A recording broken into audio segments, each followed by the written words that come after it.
মজিদটা কি আমার একটু দিবা? তোমার কোরআনটা আমি এক বেলার জন্য তোমার কাছে চাই। আবু আব্দুল্লাহ বলে, ইবনুল জাওজি বলেন, আবু আব্দুল্লাহ বলে সিফাতুস সাফওয়া কিতাবের ভিতরে ইবনুল জাওজি রাহমাতুল্লাহ আলাইহি এনেছেন। আবু আব্দুল্লাহ বলে কোরআন শরীফ চাইছে, একটা ভালো জিনিস চাইছে, এটা কেমনে না দেই? আমি আমার নিজের পড়ার কোরআন মজিদটা তাকে দিয়ে দিলাম, আমার নিজের কোরআন শরীফটাই তারে দিয়ে দিলাম। সে চলে গেল, তার একটা হুজরা আছে, ঝুপড়ি ঘর, ওখানে গেল গা। কিন্তু আশ্চর্য, আসরের আজান হলো, আবেদ ইবাদত করতে আসে না, হাজ্জাজ মসজিদে আসে না। মাগরিবের আজান হয়ে গেল, সে মসজিদে আসে না। এশার আজান হয়ে গেল, আমরা নামাজ পড়লাম, কিন্তু হাজ্জাজ আবেদ রাহমাতুল্লাহি আলাইহি মসজিদে আসতেছে না। উনি বলে আমি সন্দেহে পড়ে গেলাম যে একটা নিয়মিত 5 বেলা মসজিদে এসে নামাজ পড়নেওয়ালা আবেদ মানুষ কিল্লে গিয়া 3 ওয়াক্ত হয়ে গেল, আসে না। সন্দেহ করে আমি তার ঘরে এশার নামাজের পরে চলে গেলাম, তাকে দেখতে গেলাম।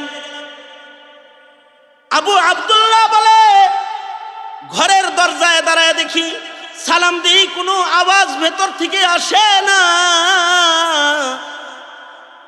দরজা খুলে বাতি লাগায় আলো জ্বালায় দেখি আল্লাহর বান্দা নাই, অর্থাৎ তার ইন্তেকাল হয়েছে।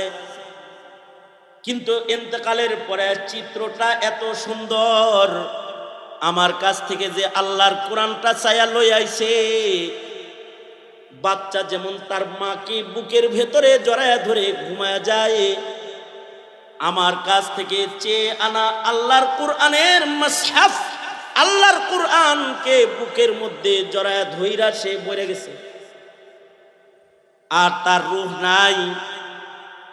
কিন্তু লোকটা এতটাই দরিদ্র, হত দরিদ্র, যে তার গায়ে ভালো এমন কাপড়ও নাই যা দিয়ে তাকে কাফন করা যায়। রাতের গভীরে মানুষ কোথায় পাবো আমি? একা একা গোসল কেমনে দিব? একটা চৌপায়া হাজির করে চৌপায়াটা নিয়ে তার গোসলের ইন্তজাম করতে তাকে ঘরের কোণে রাখলাম। সকালবেলায় ইন্তজাম হবে গোসলের আর দাফনের। ফজরের নামাজে মানুষ আসলে সবাইরে নিয়ে বুজুর করে দাফন করব। মনে মনে ভাবতাছি আমার গায়ের চাদরগুলা তার কাফন হিসাবে দিয়ে দিব।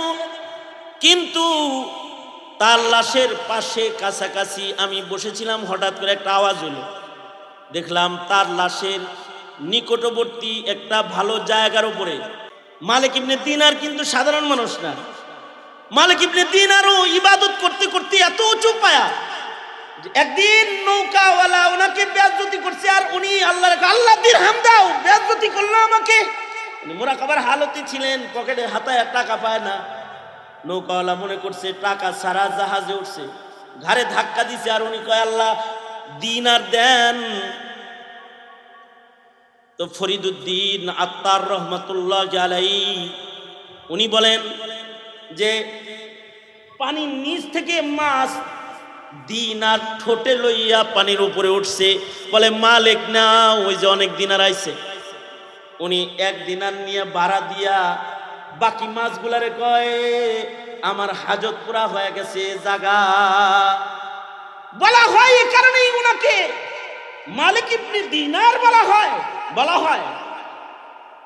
যে ওনার দিনার চাইলে মাছে দিনার লয়ে আইছে। আমাদের লিগে যদি মাছে আনতো দিনার, তো 1 টাকা ভাড়া দিয়া বাকিগুলো রেখে দাও, এটা আমারে দিয়ে যা, মাছের কাছ থেকে রাইখা দিতাম। এই মালিক ইবনে দিনার ওই জানাজায় আছেন, ফজরের নামাজে আছেন। ইবনুল জাওজি ওনার কিতাবে লিখেছেন, মালিক ইবনে দিনার নামাজ শেষে তাকে বললেন, এ আবু আব্দুল্লাহ, এই হাজ্জাজ আবেদ সে কোথায়? এই আলেম না, কিন্তু সাধারণ গ্রামের পাবলিক একজন আবেদ। নিজেকে আল্লাহর কাছে প্রিয় বানাইতে ইবাদত লাগে, ইবাদত লাগে। জনতার কাছে টাকা দিয়ে প্রিয় হওয়া যায়, পাবলিকের কাছে সুন্দর করে কথা বললেও প্রিয় হওয়া যায়, ভালো করে গান গাইলেও প্রিয় হওয়া যায়, ব্যাট পিটাইলেও প্রিয় হওয়া যায়, ভালো করে বল করলেও প্রিয় হওয়া যায়। আল্লাহর কাছে ইবাদত দিয়ে প্রিয় হতে হয়। যদি সে সাধারণ মানুষ হয়, ইবাদতের কারণে সে আল্লাহর প্রিয় হয়ে যায়। হাজ্জাজ আবেদ সাধারণ মানুষ, কিন্তু আল্লাহর কাছে এত প্রিয় যে তার জানাজায় আল্লাহর পেয়ারারা আসছে। ওই ইমাম বুখারীর মতন, ইমাম বুখারীর ইন্তেকালের পরে আল্লাহর রাসূল নিজে জমানার মুহাদ্দিসদেরকে স্বপ্ন যোগে ডাকতেছে আর বলতেছে, এই জানো না আজকে আমার মুহাম্মদ আমার কাছে আইতাছে, আমি ইস্তেকবালে আছি। খবর পায়া বড় বড় মুহাদ্দিসরা ইমাম বুখারীর বাড়িতে আসছে, এসে দেখে ইমাম বুখারীর ইন্তেকাল হয়েছে। সিনাক লইয়া আমি আল্লাহর আদালতে দাঁড়াবো, নেকি বেশি কামাই করার জন্য পায়ে হাঁটতাছি, দারিদ্রতার কারণে পায়ে হাঁটতাছি না। যেমন আল্লাহর রাসূল সাল্লাল্লাহু আলাইহি ওয়াসাল্লাম কখনো কখনো মাসের পর মাস নবীজির ঘরের চুলায় আগুন জ্বলতো না। এটা ঐচ্ছিক দারিদ্রতা, আল্লাহর রাসূলের শান্ত এটা। নবীজি যদি আল্লাহকে বলেন, ওগো আল্লাহ উহুদ পাহাড় আমার জন্য স্বর্ণ বানায় দেন, আল্লাহর রাসূল বলেন, আমি যদি বলি আল্লাহ উহুদ পাহাড় সোনা বানায় দেন, তো আল্লাহ উহুদ পাহাড় স্বর্ণ বানায় দিবে। কিন্তু ফকর ফাকাকে ইচ্ছাকৃত গ্রহণ করেছি, কারণ আল্লাহর কাছে ফকর ফাকাটা, দারিদ্রতা আল্লাহর পছন্দের। দারিদ্রতাটা এটা আল্লাহর পছন্দের। আমরা তো মনে করি যার কাছে টাকা বেশি আছে সে আল্লাহর পছন্দের, আর যে ফকির মার্কা ও হলো আল্লাহর অপছন্দের। আমরা এরকম মনে করি না? ইবনুল জাওজি রহমতুল্লাহ আলাইহি, ইবনুল জাওজি রহমতুল্লাহ আলাইহি উনি বর্ণনা করেছেন যে ওনার যুগে এক বুজুর্গ ছিল, বুজুর্গের নাম ছিল আবু আব্দুল্লাহ রহমতুল্লাহ আলাইহি, মসজিদের ইমাম সাহেব ছিল। ওই এলাকায় এই আবু আব্দুল্লাহর মহল্লায় আবু আব্দুল্লাহ বর্ণনা করেন উনার মহল্লায় এক আবেদের আগমন হলো। আবেদ কিন্তু আলেম হওয়া জরুরি না, আপনারা সবাই কি মৌলবী নাকি? কিন্তু যদি আপনি আবেদ হন তাহলে আপনার পাওয়ার বাড়তে পারে। ওই এলাকায় এক আবেদ ছিল, আবেদের নাম শেখ হাজ্জাজ আবেদ রহমতুল্লাহ আলাইহি। সাধারণ দারিদ্র একজন মানুষ ছিল, দরিদ্র মানুষ, কিন্তু ইবাদত বন্দেগী এত বেশি করত যে তাকে ওলি বুজুর্গরাও চিনত। কারণ রতনে রতন চিনে, চোরে চিনে। কি রতনে রতন চিনে, চোরে চিনে চোর। লোকটা আবেদ হিসাবে, লোকটা তো বুজুর্গ, একে বুজুর্গরাও চিনত। এই হাজ্জাজ আবেদ আবু আব্দুল্লাহ রহমতুল্লাহ আলাইহি মসজিদের দরজায় এসে দাঁড়াইছে। দাঁড়ায় বলে কি, এই আবু আব্দুল্লাহ, তোমার কোরআন মজিদটা কি আমার একটু দিবা? তোমার কোরআনটা আমি এক বেলার জন্য তোমার কাছে চাই। আবু আব্দুল্লাহ বলে, ইবনুল জাওজি বলেন, আবু আব্দুল্লাহ বলে সিফাতুস সাফওয়া কিতাবের ভিতরে ইবনুল জাওজি রহমতুল্লাহ আলাইহি এনেছেন। আবু আব্দুল্লাহ বলে কোরআন শরীফ চাইছে, একটা ভালো জিনিস চাইছে, এটা কেমনে না দেই? আমি আমার নিজের পড়ার কোরআন মজিদটা তাকে দিয়ে দিলাম, আমার নিজের কোরআন শরীফটাই তারে দিয়ে দিলাম। সে চলে গেল, তার একটা হুজরা আছে, ঝুপড়ি ঘর, ওখানে গেল গা। কিন্তু আশ্চর্য, আসরের আজান হলো, আবেদ ইবাদত করতে আসে না, হাজ্জাজ মসজিদে আসে না। মাগরিবের আজান হয়ে গেল, সে মসজিদে আসে না। এশার আজান হয়ে গেল, আমরা নামাজ পড়লাম, কিন্তু হাজ্জাজ আবেদ রহমতুল্লাহ আলাইহি মসজিদে আসতেছে না।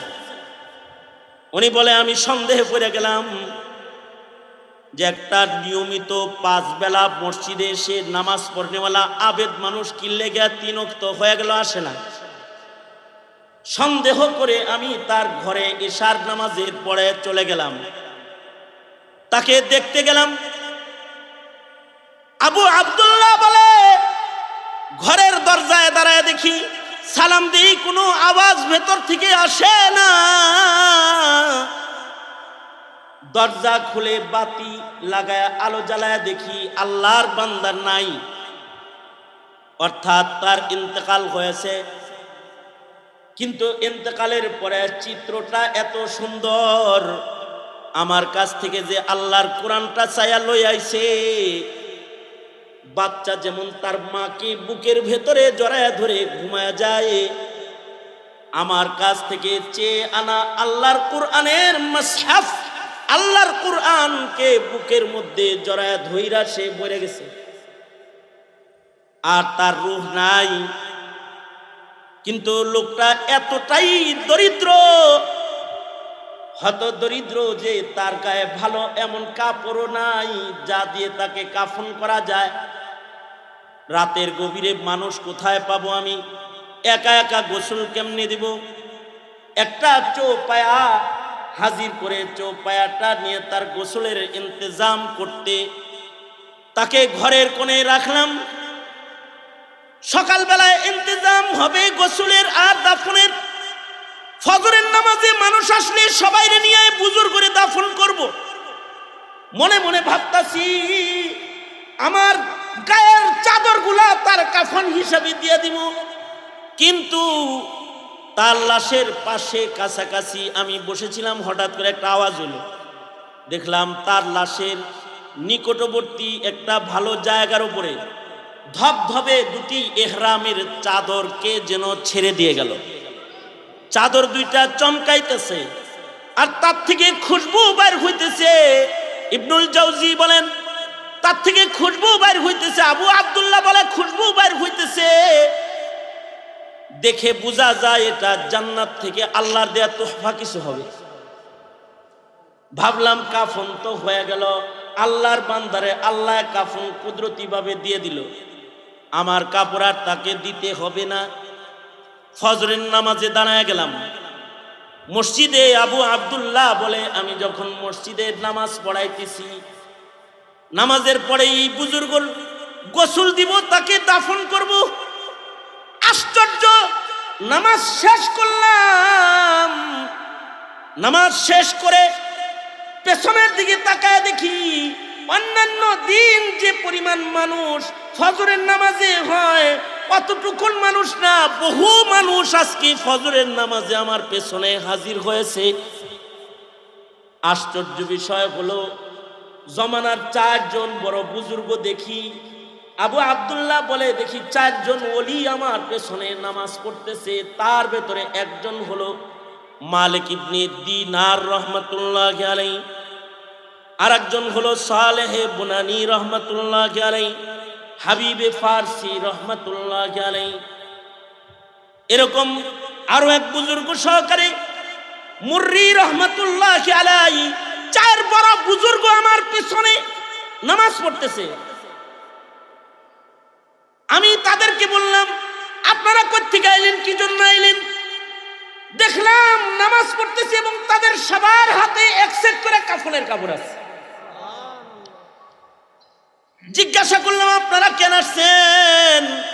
আজকে যখন ঘুমাইছিলাম মাঝরাতে স্বপ্নে দেখি আল্লাহর পক্ষ থেকে এলান হচ্ছে আমার একটা পেয়ারা হাজ্জাজ আবেদ, যাকে আমরাও চিনি, সে ইন্তেকাল করেছে তোমার মহল্লায়। ফজরের পরে তার গোসলের জিম্মা আমাদের, কাফন দেওয়ার জিম্মা আমাদের, তাই আইছি। মালিক ইবনে দিনার কিন্তু সাধারণ মানুষ না। মালিক ইবনে দিনারও ইবাদত করতে করতে এত উঁচু পায়া, একদিন নৌকাওয়ালা ওনাকে বেয়াজ্জতি করছে, আর উনি আল্লাহ দিরহাম দাও বেয়াজ্জতি করলো আমাকে। উনি মুরাকাবার হালতে ছিলেন, পকেটে হাতায় টাকা পায় না। নৌকাওয়ালা মনে করছে টাকা সারা জাহাজে উঠছে, ঘাড়ে ধাক্কা দিছে, আর উনি কয় আল্লাহ দিনার দেন। তো ফরিদুদ্দিন আত্তার রহমাতুল্লাহি আলাইহি উনি বলেন যে পানির নিচ থেকে মাছ দিনার ঠোঁটে লইয়া পানির উপরে উঠছে। বলে মালিক না, ওই যে অনেক দিনার আইছে। উনি এক দিনার নিয়ে ভাড়া দিয়া বাকি মাছগুলারে কয় আমার হাজত পুরা হয়ে গেছে জাগা। বলা হয় এই কারণেই উনাকে মালিক ইবনে দিনার বলা হয় যে ওনার দিনার চাইলে মাছে দিনার লয়ে আইছে। আমাদের লিগে যদি মাছে আনতো দিনার, তো 1 টাকা ভাড়া দিয়া বাকিগুলো রেখে দাও, এটা আমারে দিয়ে যা, মাছের কাছ থেকে রাইখা দিতাম। এই মালিক ইবনে দিনার ওই জানাজায় আছেন, ফজরের নামাজে আছেন। ইবনুল জাওজি ওনার কিতাবে লিখেছেন, মালিক ইবনে দিনার নামাজ শেষে তাকে বললেন, এ আবু আব্দুল্লাহ, এই হাজ্জাজ আবেদ সে কোথায়? এই আলেম না, কিন্তু সাধারণ গ্রামের পাবলিক একজন আবেদ। নিজেকে আল্লাহর কাছে প্রিয় বানাইতে ইবাদত লাগে। জনতার কাছে টাকা দিয়ে প্রিয় হওয়া যায়, পাবলিকের কাছে সুন্দর করে কথা বললেও প্রিয় হওয়া যায়, ভালো করে গান গাইলেও প্রিয় হওয়া যায়, ব্যাট পিটাইলেও প্রিয় হওয়া যায়, ভালো করে বল করলেও প্রিয় হওয়া যায়। আল্লাহর কাছে ইবাদত দিয়ে প্রিয় হতে হয়। যদি সে সাধারণ মানুষ হয়, ইবাদতের কারণে সে আল্লাহর প্রিয় হয়ে যায়। হাজ্জাজ আবেদ সাধারণ মানুষ, কিন্তু আল্লাহর কাছে এত প্রিয় যে তার জানাজায় আল্লাহর পেয়ারারা আসছে। ওই ইমাম বুখারীর মতন, ইমাম বুখারীর ইন্তেকালের পরে আল্লাহর রাসূল নিজে জমানার মুহাদ্দিসদেরকে স্বপ্নযোগে ডাকতেছে আর বলতেছে, এই জানো না আজকে আমার মুহাম্মদ আমার কাছে আইতাছে, আমি ইস্তেকবালে আছি। খবর পায়া বড় বড় মুহাদ্দিসরা ইমাম বুখারীর বাড়িতে আসছে, এসে দেখে ইমাম বুখারীর ইন্তেকাল হয়েছে। ফেসবুকের আমল না যে একটা পোস্ট দিয়ে সবার কাছে পরিচয় করায়া দিবে। তাদের নেক আমলের কারণে আল্লাহ তাদের পরিচয় করায়া দেয়, রাসূল তাদের পরিচয় করায়া দেয়। তো হযরত মালিক ইবনে দিনার রহমাতুল্লাহি আলাইহি হাজ্জাজ আবেদের সামনে যায় ওনার চেহারার উপরের কাপড় সরায়া চুমা দিলেন। চুমা দিয়া বললেন, যে এলাকার মানুষ তোমাকে চিনে ফেলে তুমি আর সে এলাকায় বসবাস করো না, তোমার বুজুর্গি মানুষ জেনে ফেলবে। তাই এত রিয়া মুক্ত ইবাদত তুমি করলে, আমি মালিক ইবনে দিনার আজকে তোমার জানাজায় এসেছি, তোমাকে গোসল দিতে এসেছি, হাসরে যেন আমাকে না নিয়ে একা একা জান্নাতে যায় না। মানুষ আল্লাহর কাছে প্রিয় হয় ইবাদতের কারণে। মা বাবার খেদমতটাও একটা ইবাদত, যে ইবাদতের কারণে ওয়াইসুল কারনি আল্লাহর কাছে প্রিয় হয়ে গেছে। এমন প্রিয় হইছে যে উমর রে বলে, তুমি তার কাছ থেকে দোয়া লও, আমার উম্মতের জন্য দোয়া চাও। তার মানে এটা না যে ওয়াইসুল কারনির মূল্য উমরের চাইতে বেশি হয়েছে, তা না। কিন্তু নবীর সবচেয়ে আপনা সাহাবীকে যদি একদিকে রাখা হয়, আর এমন ওয়াইসুল কারনির মতো শত শত ওয়াইসুল কারনি যদি আর একদিকে রাখা হয়, উমর ইবনে আব্দুল আজিজের মতো তাবিকে যদি আর একদিকে রাখা হয়, একজন সাহাবীর মূল্য দুনিয়ার সব তাবিকে দিয়া একজন সাহাবীর মূল্য আদায় করা সম্ভব হবে না। সাহাবীর আসল অর্জনটা কি? সাহাবীর আসল অর্জন হলো অনেক নামাজ, অনেক রোজা, অনেক সাদকা, অনেক খায়রাত না। সাহাবীর আসল অর্জন হলো ঈমানের সাথে রাসূলের এক নজর দেখছে। এটা হলো তার জীবনের আসল অর্জন। নবী রাসূল আর কোনোদিন পৃথিবীতে আসবে না, কিন্তু নবীর নায়েবরা দুনিয়াতে জায়গায় জায়গায় বসবে। নবীরা আর কথা বলতে আসবে না, নবীর নায়েবরা কথা বলবে। কিয়ামত পর্যন্ত গরম বরদাস্ত করে তোমাদের মতো যারা আলেমের চেহারা দেখবে অথবা আলেমের সামনে বসবে, খোদার কসম যারা মোল্লা পছন্দ করে না, মৌলবীরে জঙ্গি বলে আটকাইতে যারা চায়, অমন ইমানদার লাখো কোটি এক জায়গায় করলে আশেকে উলামা একজন মুমিনের মূল্য দেওয়া সম্ভব হবে না। এটা হলো আলেমের সোহবতের দাম। আর আলেমের মুহাব্বতটা নবীজির মুহাব্বত, কারণ আলেমরা নায়েবে নবী।